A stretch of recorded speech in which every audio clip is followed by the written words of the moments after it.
Hello and good morning, everybody. We are students from second grade, and this is our radio program.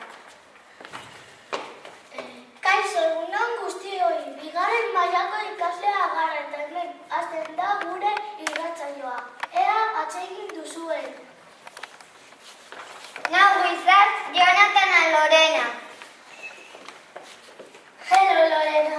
Hello Jonathan. What date is it today? Today is Friday, April 11th. Gaur ostirala da, apirilaren 11. Now with us, Ethan, Oyane and Eider. Hi Oyane. Hi Ethan. What's the weather like today? Today the weather is cloudy and cold.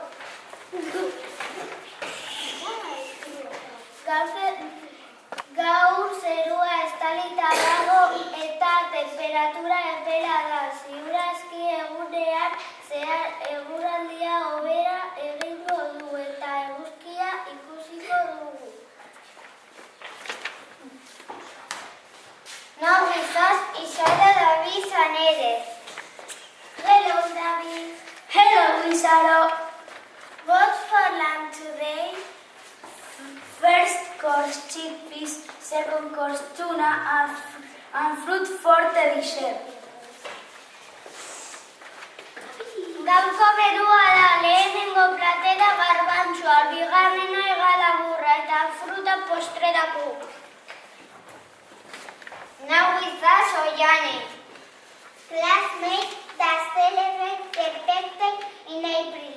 Aymar, Ikerne, Ethan, Eider, Kaiska, Arate, Olatz, Gorka, Borja, Asier, and Xavier. Happy birthday to all of you. Bai, Soriana guztiei.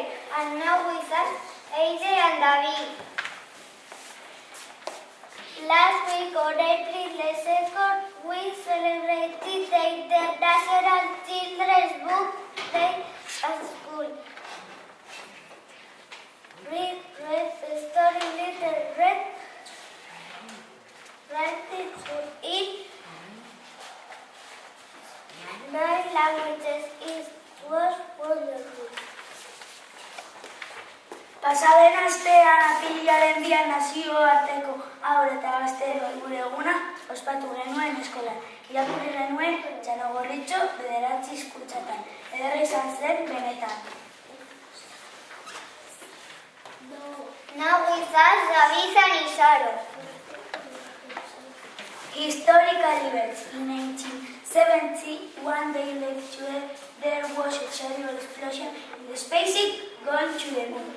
And the captain said, "Houston, we have a problem."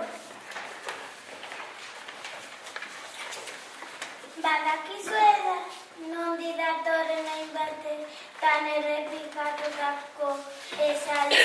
Houston, arazo bat daukagu. 1970ean, gaur bezalako egun batean Houston espazio basetik Saturno kohetea ilargira bidali zuten. Bidean leherketa izugarria egon zen eta hiltzear egon ziren. Astronautak orduan kapitainek horrela jakinarazi zuen istripua. Houston, arazo bat daukagu, baina gaur garrantzitsuena oporrak hasten direla da. Ondo pasa. Happy Holidays!